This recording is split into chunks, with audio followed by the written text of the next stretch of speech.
In today's episode, we're talking about 10 mental tricks that the wealthy use on themselves to keep themselves motivated on their way to becoming wealthy. So let's find out what they are.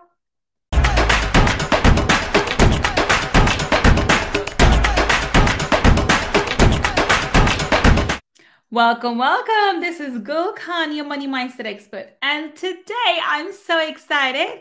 We're talking about 10 mental tricks or mindset tricks that the wealthy use upon themselves to continue to work towards building more wealth and and to overcome certain obstacles. And I came across these 10 ideas, and I thought it was really important to share with yourselves. And so I thought, okay, why not? Why not do a podcast episode on it? And so here we are today. So the very first one, so number one would be that the wealthy tell themselves there is no shortage of money, even when they don't have enough. So this is really, really important. And I know I've done this in my own life. We always talk about, you have to live from the inside out, not from the outside in. If you have lack and scarcity all around you, and you let that influence you in terms of the amount of money that's available to you, then you are living in lack and scarcity.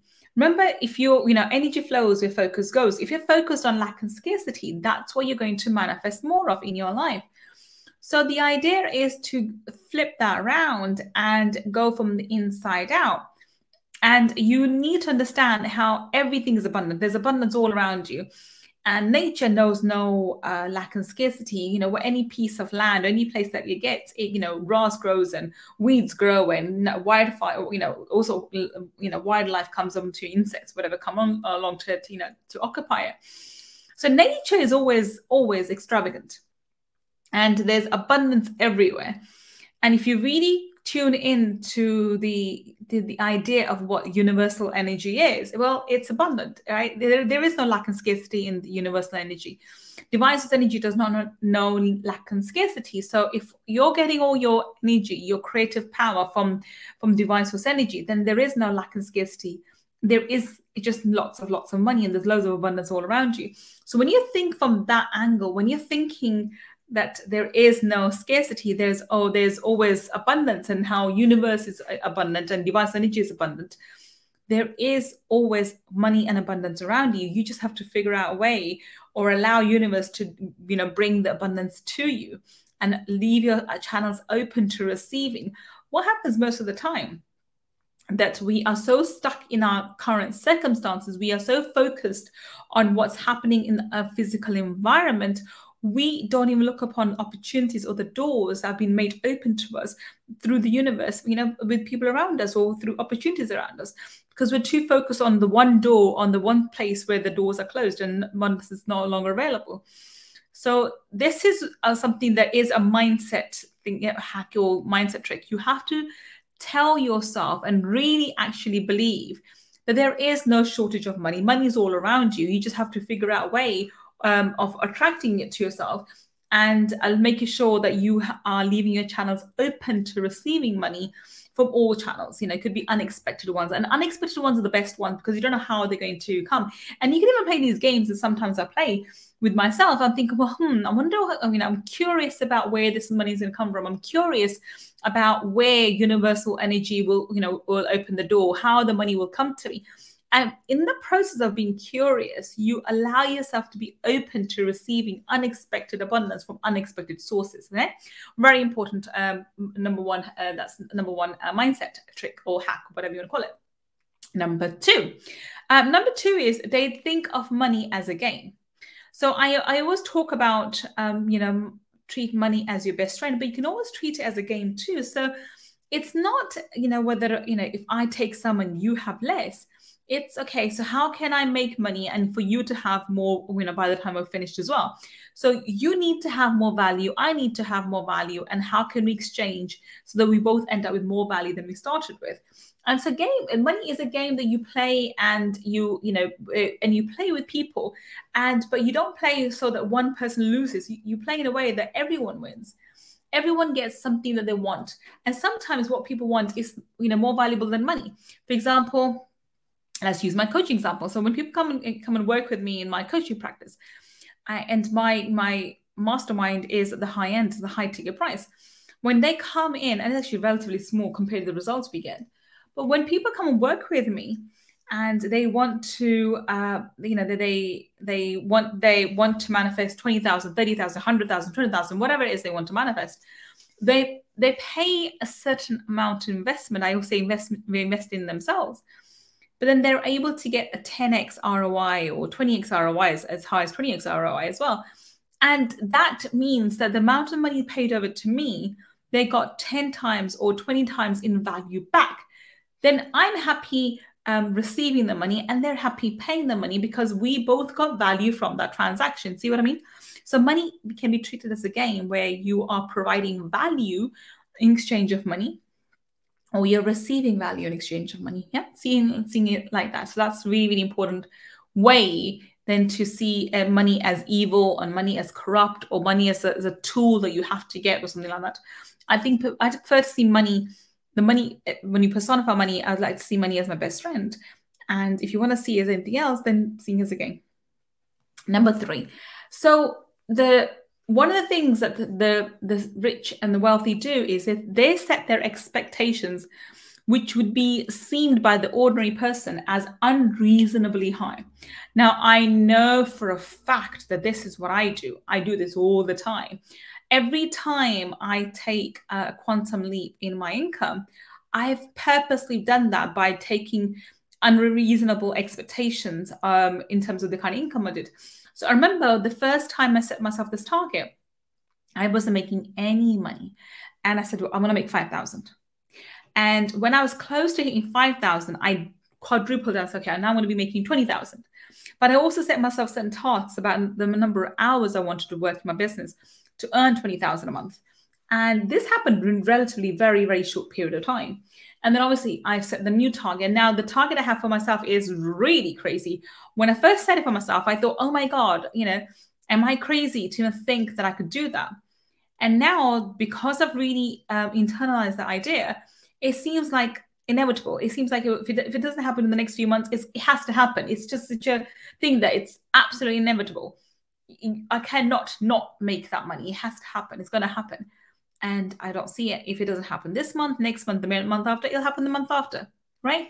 So you have to set these, expectations. Now, when I shared this goal with my team, I promise you, they were hesitant, and they were a bit, can we do this? Can we achieve this? Is it possible? And because of my conviction that, yes, of course we can, they now have come around, and they too believe that we can do this. We are going to do this, and it's going to be achievable.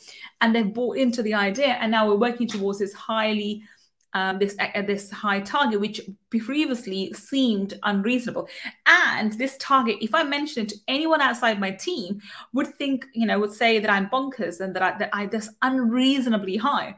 From my standpoint, it's a stepping stone to the next grade, the level that I have. I've got it in mind, but it's not something I'm working towards, because I want to achieve this one first. And then we will start, as soon as we are on target to making this, I'm going to move it up again. And last time I 10x'd it. I'm going to do the same. So this time round, I will again 10x the amount. Once we hit this current target, then I will 10x it to the next level. And that's what I found. I mean, I can easily do a 5x or 2x. In fact, I can do 5x and 2x, why not 10x it? And that's what I've done. And so then I'm going to do 10x again, and the next time you jump up. But this is the target, and this is what you should be doing. So you should set these expectations for yourself, which may seem by the average Joe blogs as unreasonably high. So that's number. And now number 4. Number 4 is these amazing people, these entrepreneurs, or these people who are determined to become wealthy. They block out their fear. Now, I don't necessarily believe that you can achieve anything without taking risks. And if there are risks involved, there will be fear. So it's not that you're not afraid of something. It's the fact that you do the task in spite of the fear. So you have the courage to take action in spite of the fear. So what would happen is you would, for example, when you're starting a new business, there are risks involved in the business. There are issues involved in the business, and things could go sour, things can go wrong. but you take the risk anyway. You take the action anyway. And this is what true entrepreneurs do. If you want to become wealthy, then you have to be an entrepreneur. You have to be a business owner. And therefore, as an entrepreneur, you have to take calculated risks. But you have to just, put your fear to one side. So the way I've done this in the past is I put all my fear around certain situation. I shelve it. I have what was called a shelving, strategy. If there's something that I don't want to deal with, I put it on a shelf and say, well, I'm going to put it in this shelf here, and I'm going to come back to it 2 days later, 3 days later, 4 days later, a week later. And I do this to a number of things. There's an issue that's bugging me, or there's some individual that's bugging me, or that's something that has to be done. If I don't want to deal with it right at hand, I put it on a shelf in my mental shelf, and I'll say I'll come back to it. So if there's something that's bugging you, there's something that's bothering you about your work or a business or an idea or a client that you really are afraid of, you can do two things. You can, one, face it head on, or two, if you don't have the energy, or if you've got other more pressing matters in the hand, put it on a shelf and say, I'm going to come back to it in a week's time. But do come back to it in a week's time and deal with it. Don't just leave it hanging, because then it becomes more difficult to deal with later on. So get in the habit of putting it in a shelf and coming back to it. But the idea is that you don't get afraid of your fear. Don't let fear rule you. You're going to have a certain amount of fear when you go into the unknown. And you need to be prepared for that. That's going to make you very uncomfortable. So you become comfortable being uncomfortable and facing your fears. But you don't have to face all your fears at once. That's what I'm saying. You can actually take your time. So if something's bugging you and you don't have the energy to deal with it, put it on a shelf and say, okay, I'm going to deal with this matter in a week's time, in 2 days' time, or in 3 days' time. And then in 3 days' time, block out time and then deal with whatever issue that you have at hand that's driving you crazy.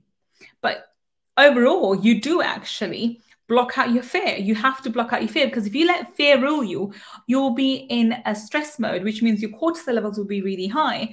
That means you will not have access to your higher faculties to make decisions in the best way possible for you and your business in the optimum way. The only way that you can make great decisions is to have your cortisol level low, you're not in stress mode, you're relaxed, and you're able to think clearly to make honest and pragmatic decisions. And this is my advice to you, okay? So that's number 4. Number 5 is they personify money and see it as friend. I love this one, because this is the one that I do. This is the one that I teach you, right? I tell people this time and time again that we do this. I call this the money avatar. So I teach this specifically how to do this in our workshops, our 2-day workshops and our 5-day workshops. There's always a time allocated to actually to coming up with our money avatar. And this is when we personify money, and then we start treating money as our best friend. I cannot stress how important this is and how useful this is. And if you don't know how to do it, we've done a number of podcasts on this too. Look back in the history and look at the podcast we've done for this, which is under creating your money avatar, something on those lines. But this is a really, really, really powerful tool. The next one is, and the number 6 is they tell themselves that getting rich is natural. Now, when I look back in my life, there was never a doubt. Like, I can't ever think a moment in my life. And it doesn't matter. This is the time when I had nothing as well growing up. I always knew I was going to be rich. It was not being rich was just not normal for me. I didn't think that, that I would never be rich. I just knew I'm going to be. It had to be. There was no other way, because I just thought it was so natural for me to be rich. It's natural for me to study. It's natural for me to go and do well. And then it's natural for me to, become a great money manager and then become wealthy and become rich. So if you believe it's absolutely inevitable for you to become rich, I promise you will become rich, because failure is not an option. It's just not an option. You may find 9,999 ways to not become rich, like, Thomas Edison did. But, you will always, find a way, that one way, and you will become wealthy. So this is, I'm not saying that you should go gamble or something, but, when it comes to having a successful business and doing certain things. Now, in my life, I've found success through various endeavors. Some projects worked, some projects didn't work, some companies worked, some companies didn't work, and I got open to quite a few. But I found a way, and by I mean, I still don't think I'm wealthy at this moment in time. But that's because I'm judging against my understanding and my criteria for being wealthy. By the average person's ideas, I am wealthy. I have multiple properties. I have high income. Both my children are in good schools. I live in a really nice house. I have a nice car. By most people's standards, I would be wealthy. Now, by my standards, I'm not. I'm just comfortable. But then that's my standards, right? That's my way of thinking. So for this reason, I think you have to believe that becoming rich or becoming wealthy is just natural progression of life.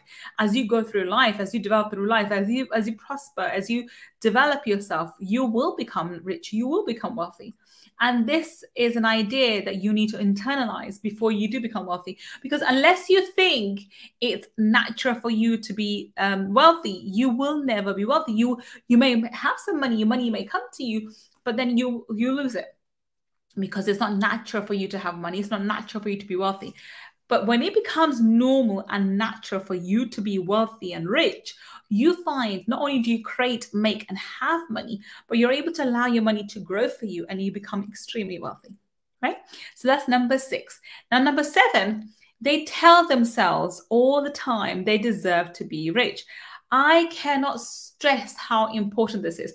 One of the biggest issues that I deal with in my practice, in my mindset work is as a mindset coach, is people have these hidden issues in these blocks inside in the energy fields that makes them believe subconsciously that they don't deserve to be wealthy. They don't have, they're not worthy of being wealthy.